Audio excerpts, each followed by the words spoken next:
नमस्कार। स्वागत है आपका मैटर मिस्टेरियस स्टोरीज में, जहां हम आपको दुनिया की सबसे रहस्यमयी और अद्भुत कहानियां सुनाते हैं।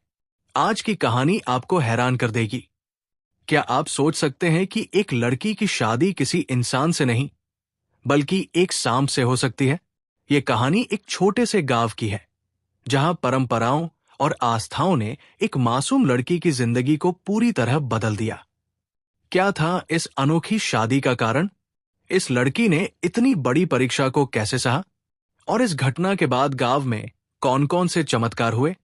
इस दिलचस्प और भावनात्मक कहानी को अंत तक जरूर देखें। अगर आपको ऐसी अनोखी और रहस्यमयी कहानियां पसंद हैं, तो हमारे चैनल मैटर मिस्टेरियस स्टोरीज को लाइक, शेयर और सब्सक्राइब करना न भूलें। तो चलिए इस रहस्य से पर्दा उठाते हैं। एक बार की बात है, उत्तर भारत के एक छोटे से गांव में नंदिनी नाम की एक सुंदर और मासूम लड़की रहती थी। नंदिनी साधारण जीवन जीने वाली, अपने परिवार के प्रति समर्पित और गांव की सबसे चहेती लड़की थी।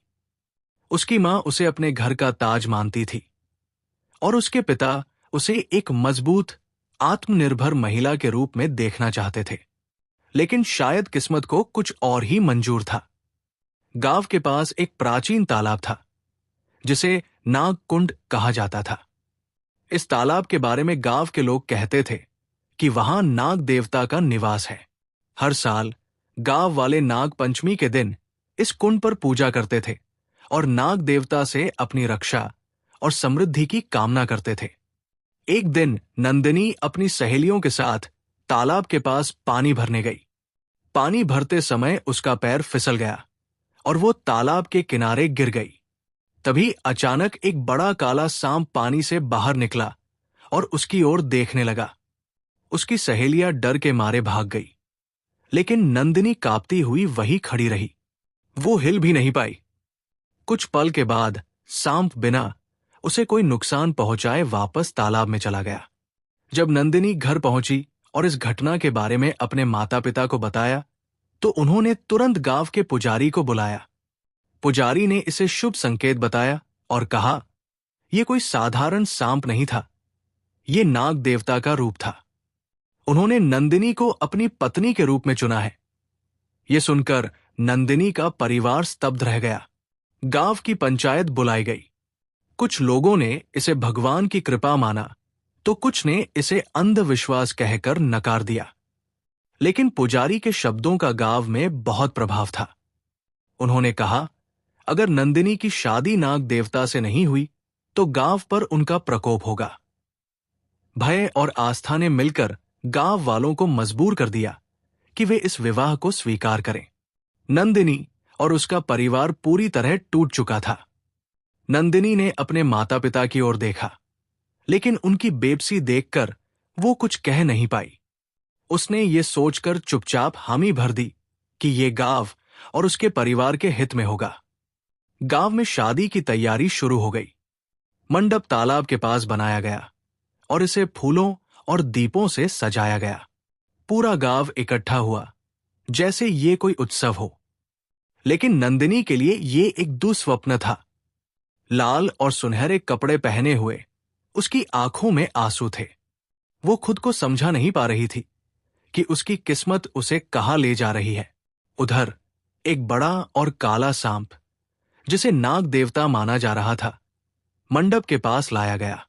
उसे फूलों से सजाया गया और लोग उसे देवता के रूप में पूज रहे थे। शादी के दिन नंदिनी को मंडप में लाया गया। लोग मंत्र पढ़ रहे थे और सांप को सम्मान के साथ दूल्हा मान रहे थे। नंदिनी ने कांपते हाथों से सांप को माला पहनाई। पूरे गांव ने इस दृश्य को चुपचाप देखा। कुछ लोग भावुक थे तो कुछ अचंभित, लेकिन नंदिनी की आंखों से बहते आंसू सभी को विचलित कर रहे थे। पुजारी ने नाग देवता के प्रतीक के रूप में उस सांप के साथ शादी के सभी रस्में पूरी करवाई। इसके बाद नंदिनी को देवी का दर्जा दिया गया। शादी के कुछ दिनों बाद गांव में चमत्कार होने लगे। फसलें लहलहाने लगी, बारिश समय पर होने लगी और गांव के लोगों की परेशानियां कम हो गई। गांव के लोग इसे नाग देवता की कृपा मानने लगे। लेकिन नंदिनी के लिए ये जीवन आसान नहीं था। वो अपने कमरे में अकेले बैठी रोया करती थी, अपने परिवार और जीवन के पुराने दिनों को याद करती थी। लेकिन धीरे धीरे उसने अपने जीवन की इस सच्चाई को स्वीकार कर लिया। उसने गांव के लोगों की भलाई के लिए काम करना शुरू किया। वो गांव के बच्चों को पढ़ाने लगी, महिलाओं को आत्मनिर्भर बनने के लिए प्रेरित किया और गरीबों की मदद करने लगी। गांव के लोग उसे नाग देवी के नाम से बुलाने लगे और उसकी पूजा करने लगे। नंदिनी का बलिदान केवल एक लड़की की कहानी नहीं थी, बल्कि ये आस्था, परंपरा और मानवीय ताकत का प्रतीक बन गया। नंदिनी ने अपने दुख को भुलाकर गांव के लिए जीने का फैसला किया और उसकी कहानी आज भी उस गांव में प्रेरणा के रूप में सुन